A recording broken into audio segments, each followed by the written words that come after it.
श्रेणी क्रम अनुनादी परिपथ। अनुनाद क्या होता है ये हमने इससे पहले भी पढ़ा है। एलसी सर्किट जब परिपथ में होता है तो उसकी अपनी एक फ्रीक्वेंसी होती है, स्वाभाविक आवृत्ति होती है 1/2π √1/LC। ये अनुनाद उसी तरह का है जैसे कि 11th में आप पढ़कर आए हैं, अनुनाद नली, स्वर मापी आदि। तो जानते हैं एसी परिपथ श्रेणी क्रम अनुनादी परिपथ क्या होता है। V बराबर V0 साइन ओमेगा टी एक प्रत्यावर्ती विभवांतर लगाया गया है, ये स्रोत है। R LC तीनों श्रेणी क्रम में लगाए गए हैं और हम जानते हैं कि इस RLC परिपथ में प्रतिबाधा √R² + XL डिफरेंस XC का होल स्क्वायर। XL ज़्यादा होगा तो XL - XC, XC ज़्यादा होगा तो XC - XL, ऐसे लिखा जाता है। V और I के बीच कलांतर का फॉर्मूला ये है, हमने पहले निकाला हुआ है, tan inverse XL - XC/R। Voltage ये है, परिपथ की धारा का मान I0 साइन ओमेगा टी ±φ कुछ भी हो सकता है। हम जानते हैं कि वोल्टेज और धारा में कलांतर केवल रेजिस्टेंस होने पर 0 होता है। प्रेरण कुंडली होने पर धारा पश्चिगामी होती है और संधारित्र होने पर धारा अग्रगामी होती है। और अगर तीनों हो तो फिर कलांतर φ E होता है। अब अगर देखें ध्यान से, इसमें हम XL बराबर XC अगर कर दें, XL बराबर XC होगा तो ये अंतर 0 हो गया, √R² बच गया, R बच गया। इसका मतलब Z का मान R होगा और ये मिनिमम वैल्यू होगी, कम से कम मान होगा इसका। क्योंकि अगर XL - XC का डिफरेंस कुछ भी है, चाहे प्लस है चाहे माइनस है, उसका स्क्वायर करेंगे तो पॉजिटिव होगा और R² में जोड़ेंगे तो R² से कुछ ज़्यादा होगा और Z का मान R से कुछ ज़्यादा आएगा। तो Z का ये मान मिनिमम हो गया। परिपथ की प्रतिबाधा मिनिमम है, न्यूनतम है। कब? जब XL बराबर XC हो और VI के बीच कलांतर 0 है। क्योंकि XL बराबर XC है तो ये 0 हो जाएगा, पूरा 0 हो जाएगा और हम जानते हैं कि tan 0 0 होता है, तो φ का मान 0 हो गया। बस यही आपको क्लियर होना चाहिए। हमने लिख दिया कि कलांतर φ बराबर 0 होगा। टेक्स्ट बुक कोई भी पढ़ेंगे उसमें मान लीजिए सीधे लिखा हुआ है कि φ का मान 0 होगा। अब अगर आपको ये नहीं पता है कि ये कैसे आया है तो आपको ये याद करना पड़ेगा और बस 1-2 दिन के लिए, कुछ समय के लिए याद रह सकता है जब तक आप दूसरी कोई चीज़ याद नहीं करते हो। तो I का जब कलांतर φ 0 हो गया, Z का मान मिनिमम हो गया, तो परिपथ में बहने वाली धारा I का मान मैक्सिमम हो गया, क्योंकि I बराबर V/Z होता है। Z टोटल रेजिस्टेंस है जिसे हम प्रतिबाधा कहते हैं, इम्पीडेंस कहते हैं। तो ऐसी स्थिति में जब XL बराबर XC है तो XL मतलब ω/L, XC मतलब 1/ωc। ओमेगा का मान 2πf होता है और इसे कैलकुलेट करेंगे तो f का मान 1/2π √1/LC हो गया। ये वो फ्रीक्वेंसी है जिसमें परिपथ की प्रतिबाधा न्यूनतम है, धारा का मान मैक्सिमम है, V और I समान कला में है। समान कला में है, ये अनुनादी स्थिति हो गई। अनुनाद स्थिति होगी, वोल्टेज बढ़ता है, धारा भी बढ़ती है। समान कला में है, वोल्टेज घटता है, धारा भी घटती है, समान कला में। इस फ्रीक्वेंसी की वैद्युत चुंबकीय तरंगों का उत्पादन, अगर यही वोल्टेज, इसी फ्रीक्वेंसी का वोल्टेज यहां लगा दिया जाए तो इसलिए यह श्रेणी क्रम अनुनादी परिपथ कहलाता है। इस स्थिति में चूंकि जो शक्ति गुणांक है, पावर फैक्टर, पावर का फॉर्मूला होता है पूरा एसी सर्किट में VRMS IRMS × cos φ। cos φ power factor कहलाता है, शक्ति गुणांक कहलाता है।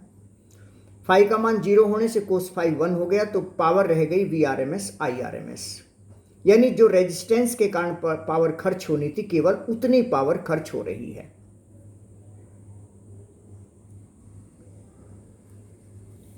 अगर हम फ्रीक्वेंसी Z में ग्राफ खींचे, RLC सर्किट है, उसमें जो हमने फ्रीक्वेंसी लगाई है, जो सोर्स लगाया है यहां, उस फ्रीक्वेंसी F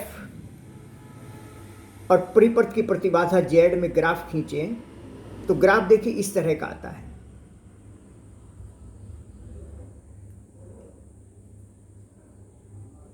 और ये क्या आता है, इसको भी आसानी से समझा जा सकता है। अगर हम फ्रीक्वेंसी F और परिपथ की प्रतिबाधा Z में ग्राफ खींचें तो देखिए ग्राफ कैसे बनेगा।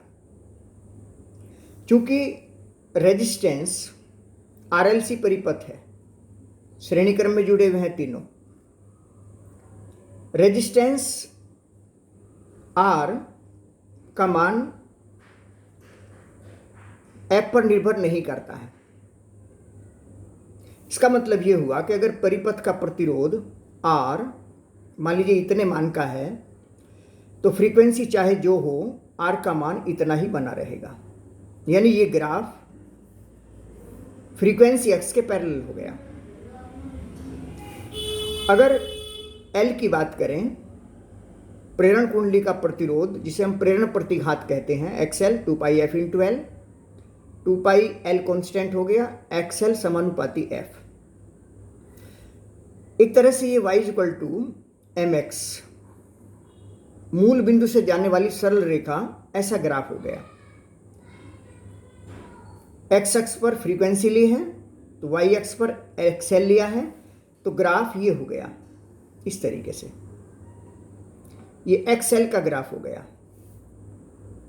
अगर हम बात करें संधारित्र की, संधारित्र का प्रतिरोध, जिसे धारित या प्रतिघात कहते हैं, XC 1/ωc होता है, 1/2πfc, तो XC प्रोपोर्शनल टू 1/f हो गया।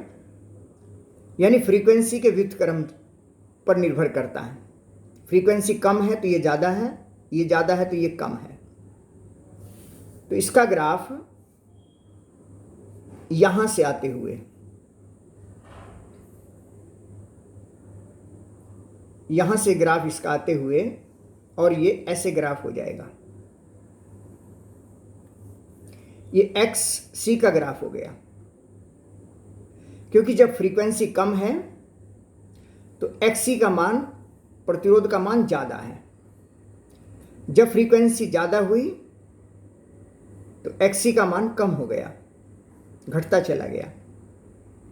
और ये वो पॉइंट है जहां XL बराबर XC है, XL बराबर XC है, क्योंकि जब XL XC के बराबर होगा तो Z जो हमारा इम्पीडेंस है, प्रतिबाधा है, √R² plus XL minus XC का होल स्क्वायर। जब XL बराबर XC होगा तो Z का मान R हो गया, ये मिनिमम हो गया, Z मिनिमम R हो गया। तो यहां Z मिनिमम हो गया, यही पॉइंट R बराबर Z मिनिमम बराबर R, यही हो जाएगा। अब अगर Z का ग्राफ खींचेंगे तो यहां तो ये ग्राफ, ये पॉइंट होगा, और जब फ्रीक्वेंसी कम होगी, कम होने पर ये कम है, ये ज़्यादा है, कम और ज़्यादा का अंतर ज़्यादा होगा, और ज़्यादा को इसमें जोड़ेंगे R² में तो ज़्यादा आएगा, Z का मान ज़्यादा होगा, ऊपर हो गया। ये थोड़ा सा ग्राफ ऐसे बना लीजिए, ये एक तरह से XC का ग्राफ ऐसे बना लीजिए। तो ज़्यादा हो गया Z का मान, और जब फ्रीक्वेंसी ज़्यादा होगी, फ्रीक्वेंसी ज़्यादा होने पर XC का मान कम हो गया, इसका मान ज़्यादा हो गया, ये डिफरेंस फिर ज़्यादा है।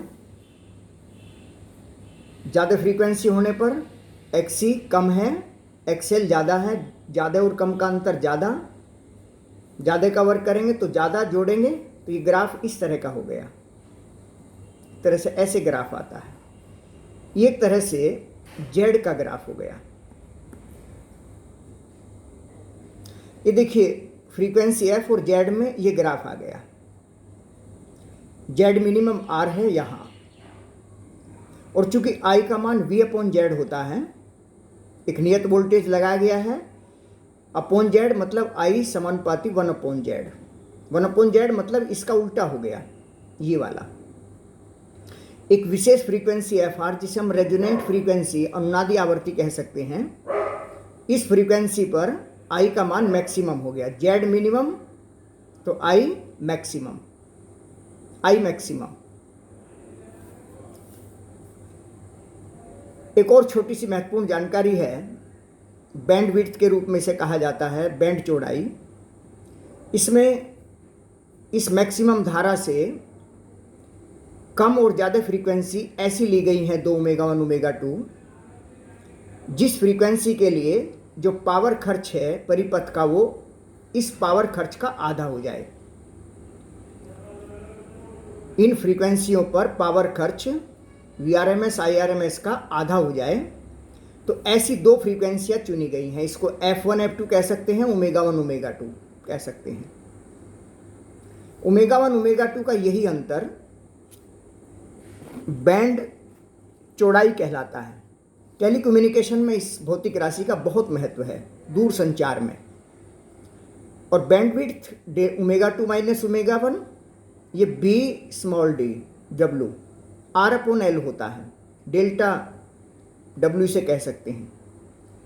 एक फिजिकल क्वांटिटी है जिसे हम गुणवत्ता गुणांक कहते हैं, क्वालिटी फैक्टर, Q फैक्टर इसे कहा जाता है।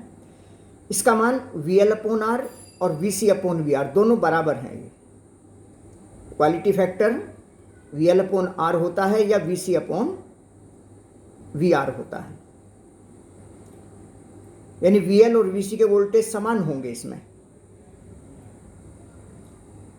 तो ऐसी स्थिति में Q का मान 1/R √1 या L/C आता है। कैसे, जरा ध्यान से देखें। Q VL/VR या VC/VR है क्वालिटी फैक्टर।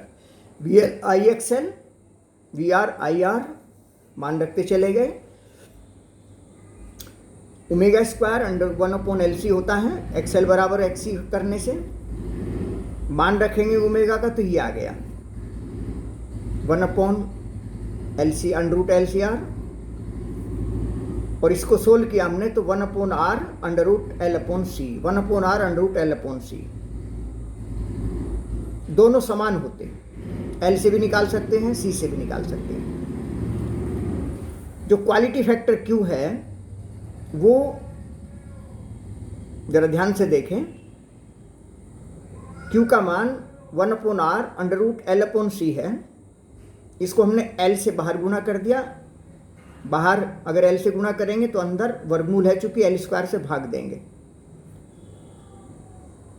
L से स्क्वायर कैंसिल हो गया, तो ये L/R √1/LC, और ये ओमेगा होता है 2πfR। L/R ये क्वालिटी फैक्टर Q है। R/L होता है ये बैंडविड्थ, इससे पहले निकाला बैंडविड्थ, R/L होता है, तो ये 1/डेल्टा ओमेगा, डेल्टा W इसे कहेंगे, बैंडविड्थ है ये। तो ω/R/डेल्टा W,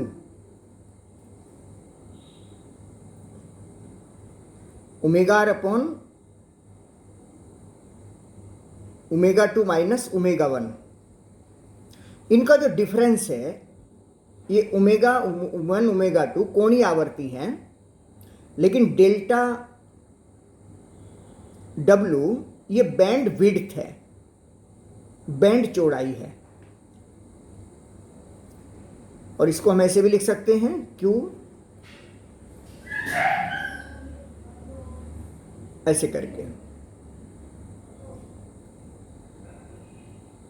WR अपॉन Q, क्योंकि ये बैंड विड्थ है।